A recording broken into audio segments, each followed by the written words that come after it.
Hello and welcome to a new show on the Xpound. This is the Xpound Presents Crossover Conundrum. Basically, we take in two characters we want to see fight, and basically we debate on which one we think's better for different categories and stuff. And it's going to be hosted by two of us. The roles may switch around; like I won't always be hosting it, neither will other people and stuff. This week's host is Marcus Shadow, Yo. and the much better host, me. Right. You said I wasn't allowed to refer to you as lovely.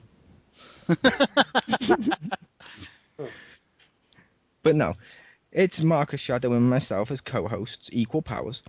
Mm-hmm. And did you want to introduce our hideous contestants? Sure. So we have debater number one, the Xpound's resident walking encyclopedia, host of Rise from the Airwaves, Mr. James Phoenix. Hello, hello. And on the other side, we have the Xpound's resident bald ass, Richter Hammer. Yo. And we have an your- audience. Yep. And this will be Optimus Prime from G1 versus Mighty Morphin Power Rangers Megazord. Now, contestant number one, which is James Phoenix. State your person. Megazord sequence has been issued.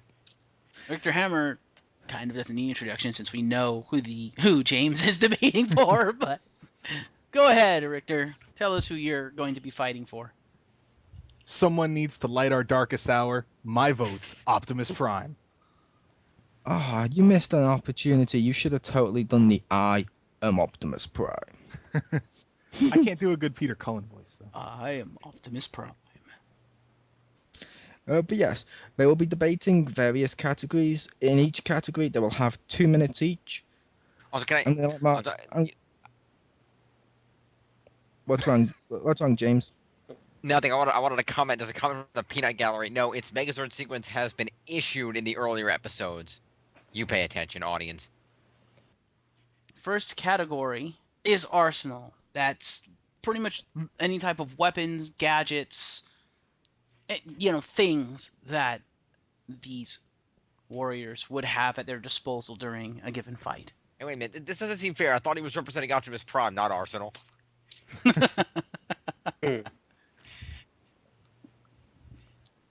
So, Mole, who's going to take the stand first?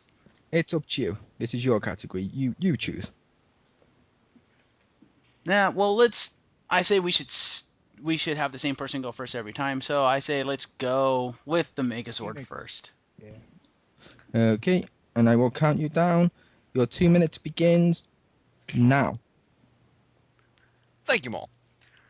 Well, I'm sure anybody who was a kid in the 90s already knows the Megazord and its general arsenal, which was not all that expansive, but of the arsenal most well known is, of course, the Power Sword, which was summoned in pretty much almost every episode of at least the first two seasons before that Megazord got destroyed. And also its less frequently used Mastodon shield formed out of the head of the Mastodon Zord. It was also known for having well, technically this is, we mentioned in a category later, but in its other form, it also had a wide variety of cannons and blasters that it was known to use. Let's see. What else? In other forms, it was also known to have a drill staff. And again, we're going to talk about the transformations in a later category, so I'll try not to go. I'm trying not to go too far into that. Also has a variety of blaster weapons. Those will also be mentioned later on in the powers category. I believe that's what we agreed on. I said arsenal, but yeah. Okay. Well, it's the Megazord has a head blast attack where if you ever look at the Megazord in the center of its head, it's got a little, I don't know if you call it a horn or whatever. It's got a little thing on the top of its head which it can use for a hand blast attack, which it used even less frequently than the Mastodon shield, but it still used it. And in some of its other forms, it had a variety of other blast attacks, including the large Z blast in Mega Dragonzord mode, and yeah, etc. And like I said, the tank shots in the tank mode. So just run out the remaining 10 seconds here. Fair enough. 6, 5, 4, 3, 2, 1. Doodle-doo-doo. And oh my god, James managed to keep it in time. I was gonna ask if there was an actual buzzer noise or if he. That's that question I just noise. Oh my figured god. I'd go doodle-doo-doo. I thought you were gonna have like just like an air horn and just like take your headset off and just be like, "Brrrt." And if you live in the UK, you will get the doodle-doo. But anywho, I believe that leaves Rick the Hammer. I shall count you down and begin.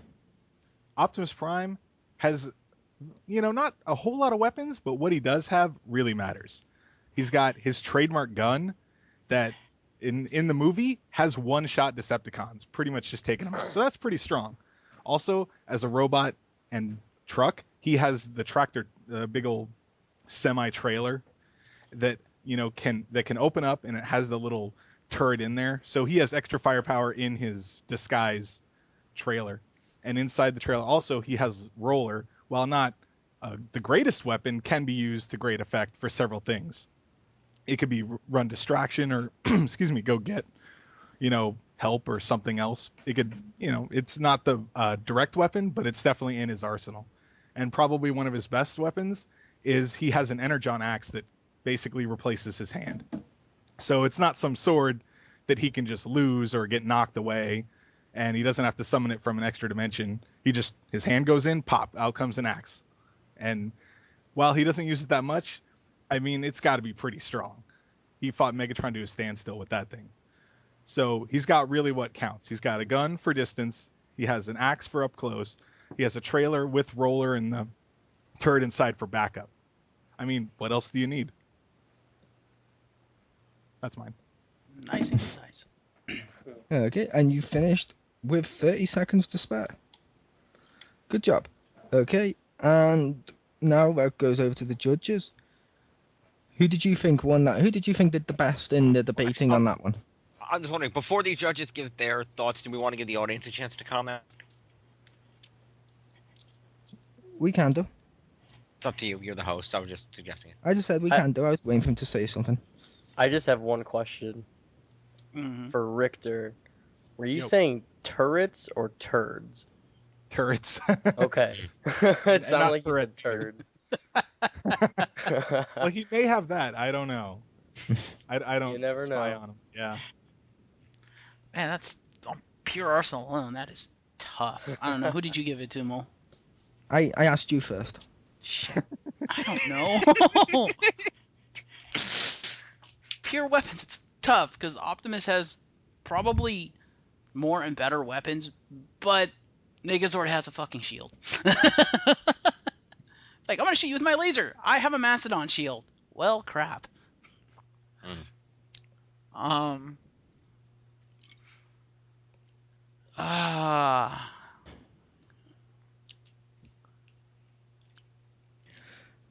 gonna say.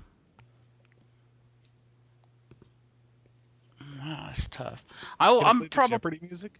Yeah, I don't know. Okay, would it help you if I went? Huh? Would it help you if I went? Yes. I'll say with that round, I'm going to give it to the Hammer, only because I thought in that particular round he debated it the best. He had a clear-cut argument, whereas James Phoenix seemed to get a little confused here and there on what different things count as and who's moving their headset now. Don't know.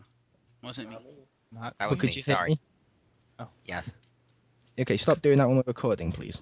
But yes, like I said, I gave it to Rick the Hammer, and like I said, that was why.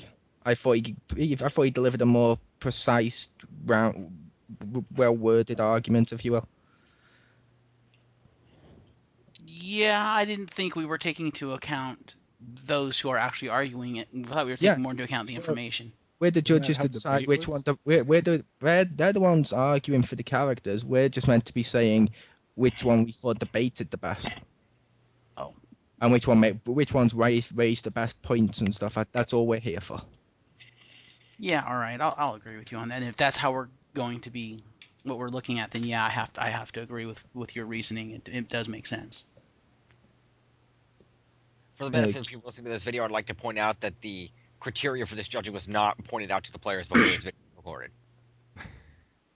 Can I also point out to the people that watch this, right after we said stuff, you still ignored it anyway, so would you be able to tell the difference? Ouch. I mean, right after you said stuff, I ignored it anyway. Like 2 seconds ago, right after we discussed the point system. But anywho, moving on to the next category, combat skill. And I shall start us up in a sec. Take us away, James Phoenix, in 3, 2, 1, go. Thank you, Paul.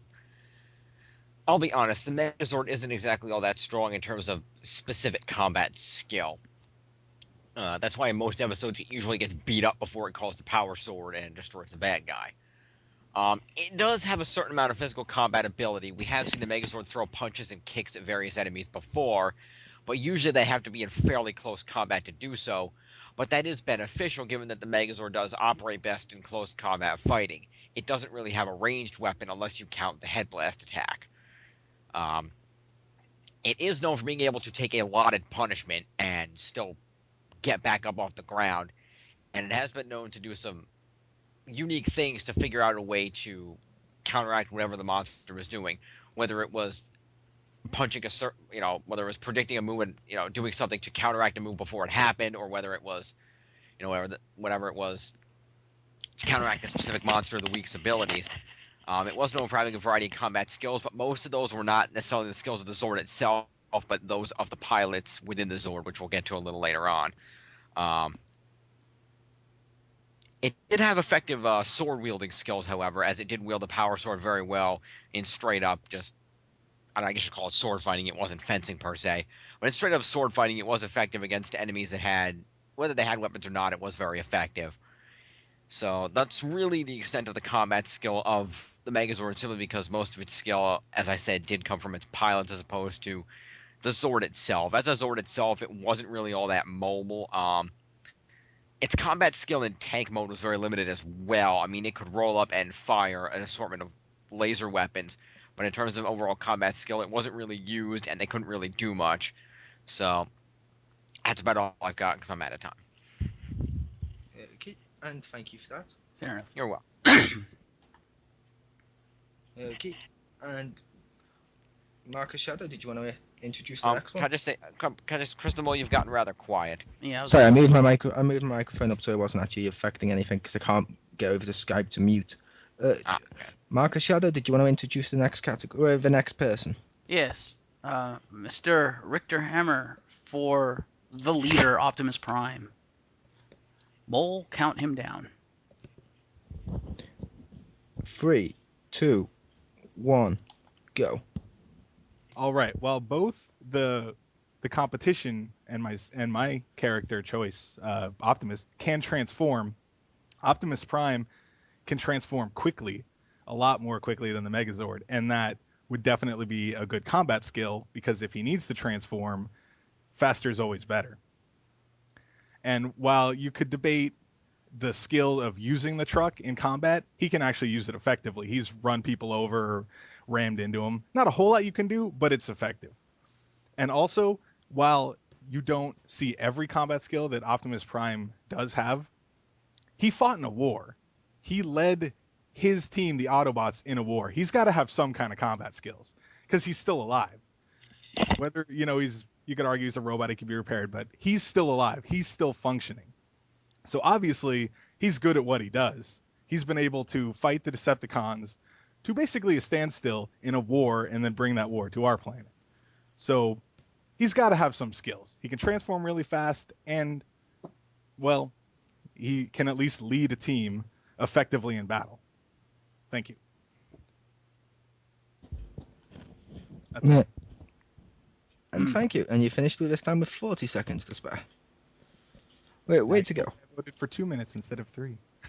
That was very good. That was a very good argument. I'd just like to counter that if he was such good at combat as a leader, why did it take him so long to win the war? I know. Shh, I don't say that during my part. That's silly. Yeah. just like I would counteract it to you, James. If the Megazord was so able to take so much punishment, how come they had 3 different ones throughout the course of Mighty Morphin Power Rangers? You're right. I think there's downsides to both. I just So, Peanut one for Gallery, him, one your for me. opinion. Well, the audience opinion. Yes. Yes. Both were very good. That's all I got. Both were presented very well. Thank you. Fair enough. Okay. I will go over to Marcus. Oh, well, Marcus is the co-judge. Mm-hmm. You do this one first. I did the last one Sure. first. They were both presented fairly well. And I was thinking about it while they were saying it, and yeah, I have to go with Optimus on this one just because I do think, in terms of combat skill, I think Optimus just flat out beats out the Megazord in that department, to be honest. Okay, and thank you. For this one, I'm gonna give my point to James Phoenix. Hmm.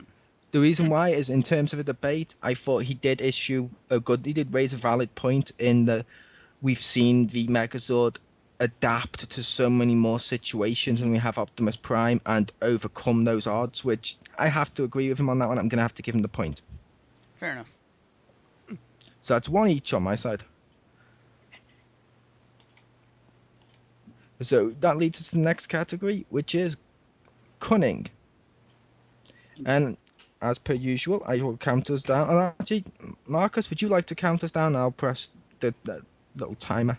Indeed. So for cunning, of course, we are going to James Phoenix once again, and Mr. Phoenix in 3, 2, 1, take it away. Thank you. This is going to be a very tight category between my competition and myself. The advantage of cunning in the category of the Megazord in that the Megazord itself is not just the cunning of, say, one being, it is the cunning of 5 pilots, and in some forms, 6. Which gives it a wide variety of perspectives and experiences to pull upon when in a combat situation. Obviously, the primary pilot is Jason, the leader, who is a martial artist by trade. He instructs martial arts, he's very experienced in it. Same goes for Tommy Oliver when occasionally in certain forms being in the Megazord. And with the martial arts skills, that's a certain amount of the ability to observe an opponent, determine exactly, what they might do and how to counteract those types of things. In addition to that, you've also got Billy Cranston, who has overall intelligence, and once a weakness has been observed, might be able to find a scientific way to exploit it or a way to use something that the Megazord has or a unique piece of technology to counteract that. Zach, Trini, and Kimberly also have a variety of perspectives that might be something that the others might not have picked up on. Zach was known for being very unorthodox and might come up with a particularly unorthodox maneuver that the monster would not expect. For example, his hip-hop Aikido combat style in person is something that not a lot of the enemies were exactly prepared to counteract. As for Trini and Kimberly, I don't really know exactly much of what they might observe, except that I should say Kimberly was a talented gymnast, so perhaps coming up with a unique way to move the Zord or something to do something in terms of balance. And in Trini's case, I guess you could say the same. She's been observed doing a variety of Tai Chi and things of that nature, so she might also have that internal balance and have some suggestions as to how to work that way. So it's really the combined cunning of the 5 or 6 pilots that really gives the Megazord its strength in terms of overall battle cunning. And you finished dead on time. You finished dead on time. Way to go. I tried. And now El Hammer.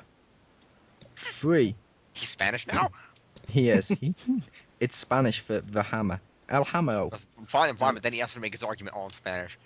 He does. Oh, No, he man. has to do it in 5 different languages. Yeah. And La Guerra. And one of them has to be Klingon, but yes. 3, 2, 1, go. You'd be hard pressed to find a more cunning opponent than Optimus Prime. As previously stated, he did fight in a war. And you have to be pretty cunning because the Autobots are by trade not war machines. They turn into cars and transporters. It wasn't until later that they had bombers and tanks, where all the Decepticons are pretty much warplanes and that manner of fighting machine. So the Autobots had to be pretty cunning, and Optimus Prime, as their leader, theoretically should be the most cunning of all. So the fact that they fought with probably inferior numbers with inferior alternate forms means that he's pretty cunning if he can fight them to a standstill. And when they came to Earth, each and every week, almost as if on cue, he stopped all of Megatron's plans. So either he or his team had to have at least the cunning to figure out what was going on and to figure out how to stop it. Thank you. That's fine. Wow, you stopped with a minute left this time. It's like soon he's not soon. I'm just waiting, and it's just gonna be like a one-word answer, and then that'll Optimus be it. wins. Thank you. Spoilers. Yeah, That would be fun. but Actually, I think my opponent has the advantage in this one because he mentioned something that I didn't think to mention. So credit to you, Richter. yeah, which I'm gonna say for cunning, because I'll take this one away first. That way, Marcus, you can do yours and then introduce the next category. Mhm. I'm gonna give it to Hammer. I thought he made a valid case with that one, with the whole war experience and stopping the plans on a weekly basis with the different ones, almost on cue. I did like that, but I'm gonna have to give it to the Hammer on that one. Mm.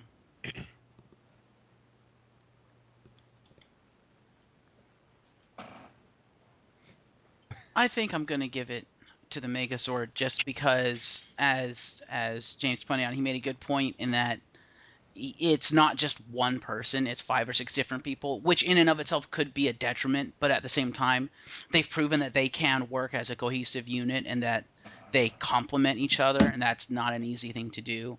And because all of them have to be considered as one when talking about the Megazord, it just gives them that much more experience and cunning to draw upon. So yeah, I have to go with James.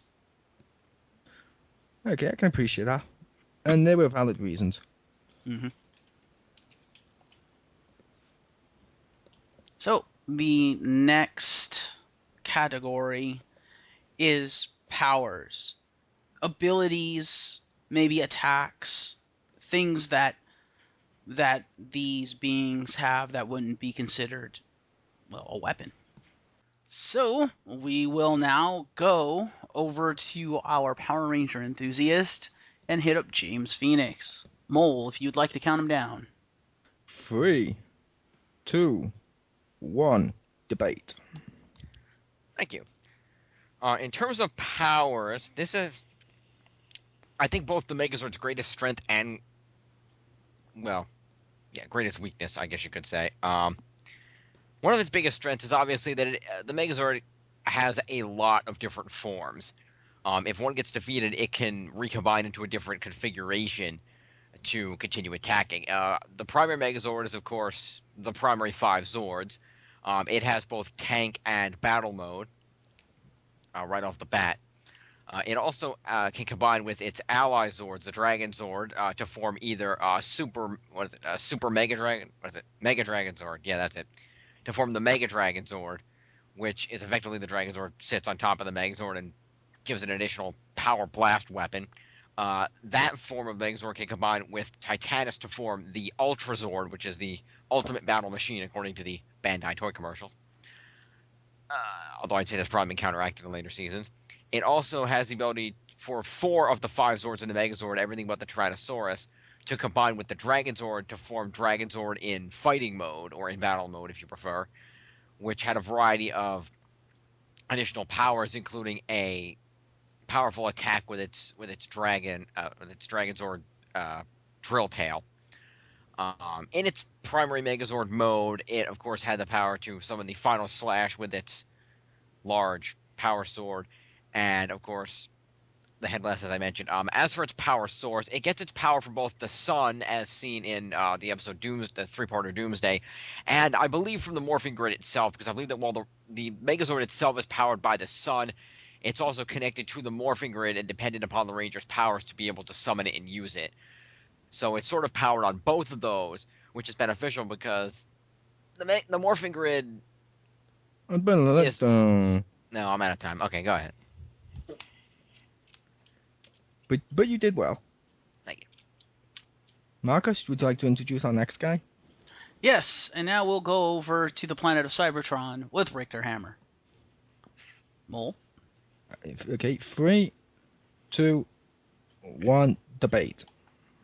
Well, powers might not be Optimus' strongest suit. I would say one of his powers is that he can summon that trailer when he transforms. You might say, well, isn't that Arsenal? No, it just appears out of nowhere. It's got to be a power, right? And also, it's not an offensive ability, so I wouldn't necessarily count it as Arsenal, but he does have his communicator, which he can use to talk to any of his team, or the Autobots under his command, I should say, or his base computer. And probably his strongest power, if you will, would be the matrix of leadership, which is housed inside of his chest. Besides making him stronger and more powerful, it is also a weapon in and of itself that has been used to help destroy the body of a larger robot. So you figure he's a giant robot with the power of the matrix of leadership, which can destroy a robot that's basically the size of a planet. And it's so powerful he doesn't even want to use it because that's how strong it is. That even a wise Autobot doesn't want to use this power willy-nilly. And I'd say the final little thing is from the movie, when he starts kicking butt, he can somehow start playing The Touch by Stan Bush. That's pretty good to me. Thank you. That's my. And you finished again with 40 seconds. Yes, Optimus' greatest power is he's got the touch. Yep. Yep. Can you really count that as a power? That's the same power that John Laurinaitis has. This is true. That's his only power. That's John Laurinaitis' only power. No, that's not true. He's also got people power. Oh, and it's his people power summons the touch video. Exactly. I've I'm got gonna that touch. have to go with Why didn't they get him to sing it? Anyway, sorry, go ahead.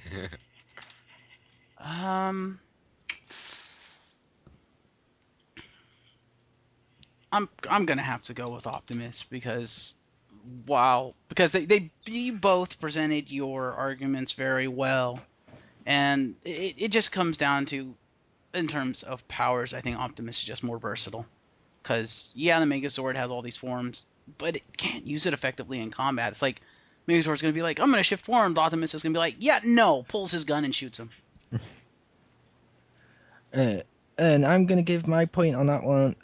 I'm going to give it to James only because he managed to list so much, he almost went over the timer. This is true. Whereas, as Richter's wife will protest, he came up a little bit short. Oh. Ouch. No, what your mom said. Yeah, I'm sorry. That was unprofessional of me. But yeah, I'm giving my points on that one to James, which ironically makes my one completely tied. Dun, Wow. dun. It does. Ironically, it went hammer James, hammer James. And I'm not actually trying to say anything there like James should be hammered, but still. Isn't that what happens if we lose? That's why I was. Oh, okay. You're trying to send a subliminal message to our big gay audience. Hi, Simon. Yeah. But before I go over to the next category, since we didn't ask him, does our audience have anything he would like to address? Only that the Megazord was also shown being eclipsed in Green with Evil, but that's all I had. Was it? Okay, I thought it was only in Doomsday. My mistake. No. True. All right. That leaves us with the final category, which is, well, the final category for them, which is allies. I will count you down, James Phoenix. 3, 2, 1, debate. Thank you. I've got to say, in this category, it's almost a no-brainer for the Megazord. Almost. As previously mentioned, it has direct allies in both the Green Ranger and the Dragon Zord and the forms I mentioned earlier, as well as Titanus, the motorized carrier Zord, which are allies in and of themselves that are direct benefit to the Rangers. In addition, over the years, the Rangers that piloted the original Megazord have had contact with essentially every other team of Rangers that's occurred over the last 20 years of the show. Most of them via the specials, specifically Forever Red in the 10th season Wild Force, in which Jason, the original Red Ranger, met 9 other Red Rangers. And later on in the special One's a Ranger during the 15th anniversary in Operation Overdrive, the second Black Mighty Morphin Ranger, Adam, met up with 5 of the latter teams that occurred while the show was under Disney ownership. So for almost all the seasons, with the exception of say the last 3, could be considered allies to the original Rangers, and they're in the Megazord, and all the Megazords tied to those Rangers could also be considered allies to the Megazord to back it up. In addition, that's not to mention the Megazord's other allies in terms of something like, say, Zordon and Alpha, who were always monitoring the Megazord from the headquarters to ensure that it was properly powered, connected, etc., and offering advice to the Rangers on what to do. That adds a whole nother aspect to it, not just them, but potentially the mentors and other allies of all those other teams. So it's really a massive network that connects everything to that original Megazord and those original Rangers, giving them a massive advantage over even a Cybertronian army, because as I believe Richter has stated previously, the Autobots were already outnumbered by the Decepticons, let alone, if you do your math, over 170 Power Rangers. Wow, just under time. Yep, just under time. I believe I had the number of Rangers right. I could have been wrong on that. Close enough. It was 120, not 170. My apologies. I was waiting for Marcus to introduce Hammer. All right, and for the final portion of the debate for the night, we'll head on over to Richter Hammer and Optimus Prime. Mole? 3, 2, 1, debate. It goes without saying that Optimus Prime, leader of the Autobots, his biggest allies, the Autobots. So while there's a lot to mention because they had to sell a lot of toys, I'm going to highlight a couple of the key players here that will really help him out. One is Ratchet. He has a combat medic. Whether or not he's better at combat or medicing doesn't matter. Ratchet fixes him up. And he has Ironhide, who's his second in command and is a grizzled veteran. Not quite as grizzled as some other Ironhides will say, but G1 Ironhide can definitely hold his own. And we have Perceptor if you need crazy brains and a fast talker. And then he also has some heavy hitters. So you might have the ability to have every Megazord ever, but you don't have the cornerstone on robots that form into bigger robots, because the Autobots also have Gestalts, several Gestalts, one of which would be Superion, which it forms from 5 different planes, which I'm not sure how many Megazords can fly, but 5 aerial planes are pretty good. He also has Omega Supreme, who is a rocket base with a little train track around it that forms into a really giant robot. And he has Metroplex, the Autobot city that can form into a giant robot. So while you might have a lot of them, and there are a lot of Autobots, there are also really big Autobots and really heavy hitters. Thank you. Okay, and you managed to finish this time with around 30 seconds left. Yay. Not bad at all. And now I can turn off the timer because we don't need any more. Marcus, did you want to give away your opinion? Your final verdict? Don't need to, it's just First, adding. we're going to go, since we didn't do it last time, we did out of order, we're going to go to the peanut gallery first. So, Mr. Nero Rossi, your opinion on allies. That's a really hard one because, both of them did have a lot of allies that they could, call upon. So, I think for you guys, that's going to be a hard one to judge, personally. Not really. No? Nope. I'm going with the Megazord. Because despite the fact that James didn't mention this, I have to say, you have Metroplex, we have the Delta Base. I'm sorry, but Metroplex stands up, Delta Base stands up, Metroplex goes down when the Delta Base fires its main weapon at him. So there is logic. Can I be a 100%? Can I just be a dick? I'm just curious. But if he doesn't mention it, can you judge based on it? I'm just curious. Well, he mentions that he has access to all the swords and stuff. The Delta Base is SPD's biggest Megazord, so it still counts, even though he didn't directly mention it. Okay. That's always going to wonder which is bigger, the Delta-based Megazord or the Super Train Megazord, because I think it was like 3 times the size of the other Megazords in that season. True, but that's a debate for another time. Mole? Yes. Based on the debate given, God, it's hard, like I said, because it's tied. I have to give it to Richter. Okay. Only because he mentioned the hard hitters and like the sheer destructive power. And while James did mention the other, like Zords and stuff, he really didn't mention what they could do. So in terms of debating, I thought Richter got his point across a little bit better on that category, unfortunately. True. Sorry. Or fortunately, if you're Richter. Yeah, unfortunately.